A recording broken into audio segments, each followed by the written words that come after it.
I'm just reporting for Cadre.org. I'm here with somebody who has got an awesome name as well, just like me. It is, of course, Xizt from Ninjas in Pyjamas. I'm glad I managed to pronounce your name. For years, I used to call you Xizt. I didn't see what you were trying to do with the letters. That's not really relevant. It's not a question. Yeah, I think I was like 12 or something when I came up with it. I actually stole it from my brother's friend. His nick was Xizt, without a T, so I just put a T and I stole it. It's good to know the pros even do stuff like that with their names. A large part of the interview, I think, will definitely focus on what happened out in Kiev. Because it's been such a huge kind of, monumental occurrence in the scene that you guys finally lost after such a long streak. So first of all, let's talk about Virtus.pro, the guys who beat you. Do you have any thoughts on exactly how they were able to do it? And, I mean, were you surprised when you finally lost the game? I wasn't really surprised because I think it was a matter of time, and Virtus is probably the second best team after us right now. And all of them are really good. They were really good in Map 6 as well. But I think the reason why we lost was we didn't play our game, we played their game. We let them control the map, and we talk a lot about confidence when we play, and we just didn't have the confidence, so yeah.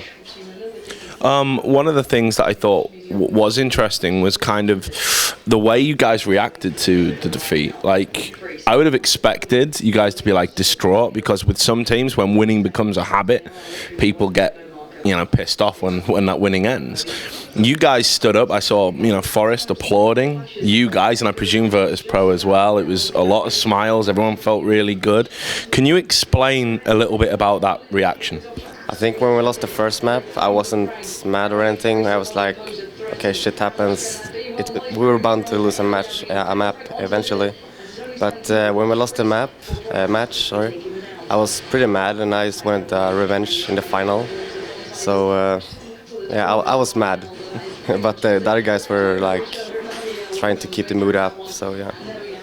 Well, why were you mad and the other guys weren't? Do you think? I don't know. I hate losing. I haven't lost since June, I think, last year with Fnatic. So it was a long time ago for me. Patrick, I think it was, said that he was relieved. Yeah. Do you share that? Do you understand that? Yeah, I mean, in the moment I was mad, but now I'm relieved. After the day I was relieved, and I don't think about it so much. It's a relief to lose. Yeah. Tell me about the what you make of your own achievements. A streak of 87 for 0 at LAN. Can you tell us a little bit about what that means to you for somebody that's played for so long and achieved so much? Oh, it's awesome. I mean, I haven't been in the pro scene for so long. I think I started like 2010 with Fnatic or something. So it's just a great achievement. I don't think any team will make it a bigger streak than us ever. Yeah, I don't think it'll happen either. And what I like is the way that you've been saying to the team, like, you're already 2-0 in the next streak. Do you think you guys could beat 87-0 again? I mean, is it possible? No, I don't think so. I mean, I would like to, but I don't think so. It will be impossible. Well, let's talk about your game against Very Games that's coming up. I know you guys have played each other a lot, and you guys have always come out on top when you've met. Very Games have got a lot of momentum. They just won an event in Birmingham.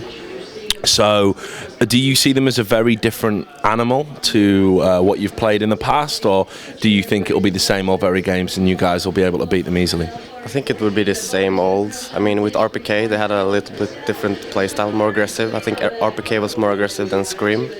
So they're a bit more defensive, I would say, but they're still a very strong team, and I respect them a lot. And it will be tight games as usual, I think.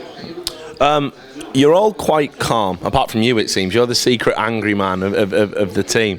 But a lot of people have pointed out that Kenny S gets quite emotional when he's playing. People have seen him banging on keyboards and getting really hot when things aren't going his way. Do you guys have any special plans to kind of get inside his head and maybe play on that a little bit? No, not me at least. I mean, I don't care what the other team do. I don't care if they scream at me. I'm as focused at myself. So I don't know. Have you ever played with any rages in the past? Like, can you tell us a little bit about some guys that maybe have been, you can identify with that personality type? I'm not gonna drop some names, but for sure I've been playing with some ragers. I can rage myself, but only at Prague, not at the official game at LAN. What have you made of the kind of ESL tournament as a whole? You know, it's probably a little bit smaller than what you're used to, and coming from something like Kiev, which looked, I mean, it did look amazing. You know, does that ever kind of diminish the appetite? Like, have you guys got a little bit bored of some events now because you've done so many? No, not really. I mean, I love this ESL idea that they have. It's a small venue. There's no delays as usual with ESL. They're great at sticking to the timetable. So I love ESL events. What about as well, just kind of the way the whole EMS setup has worked? I mean, you know, I know it's got big prize money, and that's what they're focused on. Everyone's talking about at the moment. But what do you think of the format? Because it was always kind of a source tournament before, because obviously 1.6 was in IEM. So what have you thought of it as a whole, like from the online element right through to the LAN? I'm not really a big fan of the online qualifiers. I think they should make like invite 4 teams, and 4 teams can qualify. So we make sure that the top teams always will be there, because sometimes there will be an online team who may not cheat, but they will not play as good as online as they do online, and they will beat like the top 3 LAN team in the world, and then the top 3 LAN team won't make the LAN finals. It's just it's not good. Well, I'm glad you brought that up, because obviously we saw the situation with Epsilon that occurred during this tournament, and it really skewed kind of what was going to happen with the LAN finals. Since then, though, the players from that team have gone to LAN in 2 kind of separate teams, Copenhagen games, and played quite well. Given that, I don't know what your thoughts were, but I would say that NIP overall as a team was suspicious. Have you revised that opinion? I don't think anyone in Epsilon's current lineup cheated or cheats now. I have a mate who plays there, and I know that they're not cheating now because they proved themselves at Copenhagen. They won some games against Fnatic and Navi, I think, so they proved themselves now. But what about, you said not currently in Epsilon, so does that mean people who've left? I mean, one of them got banned for cheating from the ESL staff, and I mean, I trust the ESL staff. They should know what they're doing, so I trust them, I guess.